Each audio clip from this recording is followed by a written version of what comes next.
Executive Chairman of Darnley Bay.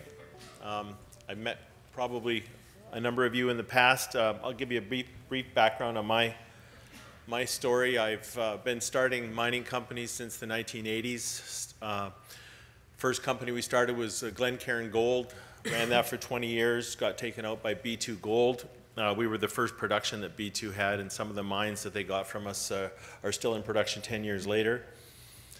Started Wheaton River in the 1990s. We built the first successful heap leach mine in Canada at the Golden Bear mine. Eventually, that company merged with Goldcorp, but not before spinning off Silver Wheaton. Started Blue Pearl Mining in 2004. Had the pleasure of having the #1 performing stock on the Vancouver Stock Exchange or the Venture Exchange in 2005, and then #1 stock on the Toronto Stock Exchange in 2006. Went from 6 cents to $24 over that period of time. Built a very successful molybdenum company. And so I guess the background of myself in this business is building mines. I don't, I have a lot of fun over the years with exploration, but it's not really what I do. I don't like the risk of it. I don't like to build a company model on having to be lucky.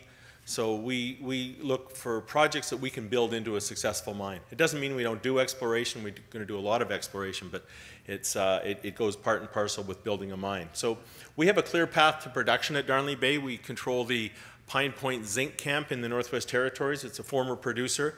There are 46 known deposits on our property. And we recently did a PEA. We hired JDS to do that for us, the preliminary economic assessment. And that included just 10 of those 46 deposits. So our goal this year is to take another 8 to 10 of those deposits and get those into the mine plan. And our goal is to double the size of this project. And we don't have to be lucky to do that. We just have to do engineering and drilling on the known deposits. They're all historical. We have to bring them into 43-101. Do the engineering on them to bring them into the mine plan, and we intend to do that this year. Our PEA, as it now stands, with just the 10 known deposits, we're going to be able to produce zinc for about 60 cents a pound. And as I said, we plan to grow that. Our fully diluted market cap right now is only 14% of the net present value of this company, and that's at an 8% discount rate. Just talk very briefly about a bit of our management. Management, of course, if you're going to build a mining company, are key. We have John Key has come on as our Chief Operating Officer. John's probably mined more pounds of zinc than anybody on the planet. He ran Red Dog, the largest zinc mine in the world, for many years. He ran Polaris for Cominco, and he ran several lead zinc mines down in Missouri as well. And so he's been actually in this business over 40 years, 28 years of that at Cominco. We also brought on Helena McGregor, former Chief Financial Officer of Goldcorp and Sherritt. She's going to be helping us put together the bank financing package in order to bring this mine into production. And I'll just jump a little bit ahead here because I don't have a lot of time. Pine Point, some of you may remember it. It was a big deal back in the 60s. The government of Canada built an 800-kilometer railroad to Pine Point to be able to get those concentrates to market. They built a hydroelectric dam on the Tolston River in the Northwest Territories. They built, the company Cominco built a mining town called Pine Point where 2,000 people lived at its peak. So it was a big deal at the time. They mined that for 23 years. They mined out 52 deposits. They discovered 108 deposits in total. They mined out 52 of them. They left the rest behind, and we have 46 of what they left behind. They left behind the lower grade, but as you know, base metal grades historically have been declining ever since people started mining, and the grades that we have are very, very economic today. So one of the keys we got here that when we acquired this project is the infrastructure. We have a paved highway that goes right along the property. We have a town of Hay River where people can live. There's another town over here, Fort Resolution, and a town down south here called Fort Smith.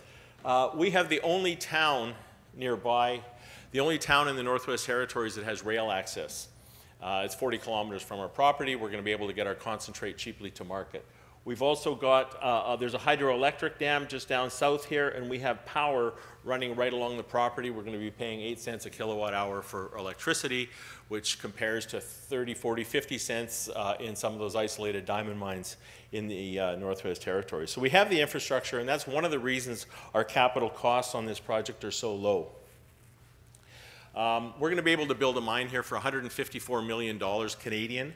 That is considerably, it's a low number for something that's going to be producing 140 million pounds of metal a year, 100 million pounds of zinc, and about 40 million pounds of lead. It's got a payback period of that $140 million of 1.4 years. That's about 17 months. Very, very low for the mining business. We,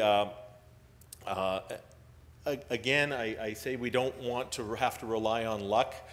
These numbers are all based on $1.10 for zinc price and $1 for lead, which is right around where they are currently. We don't have to hope that the price goes up in order to make this a successful mining company. Some of the numbers from the PEA, I think, really stand out. The fact that our net present value is more than double the CAPEX, very key number. The internal rate of return at 48%. You know, the magic number for me in the mining business is always 20%. If you've got a net present value of, or an internal rate of return north of 20%, you've probably got a mine. North of 30%, you do have a mine. Well, we're at 48%. Very, very robust number. And one of the things I like about this project is how geared it is to zinc. At $1.35 zinc, which is very close to where it was earlier this year, we have a net present value of nearly $600 million. And on the downside, if zinc were to go down to, say, 85 cents, as it's showing on this chart, we still have an internal rate of return of above 20%. So even if I'm wrong on zinc, and I don't think I am, but if zinc does not go up or does not even stay where it is, we still have a mine going forward here. And I said I'm not very big on exploration, but we do have a lot of exploration potential here, but that's not how we're going to grow the project. Again, going back to the luck thing, I'm not going to rely on luck to grow this. We have two very high-grade underground deposits here, 3 million tons altogether, grading about 12% lead zinc. Those are not in the current mine plan because we haven't done enough engineering to figure out how we're going to mine those. So that is going to be done this summer as part of our feasibility study, and we're going to be including those, we expect, in the mine plan eventually, because 12% lead zinc is a very, very high grade, and it's not very deep. It's only about 100 meters down below surface.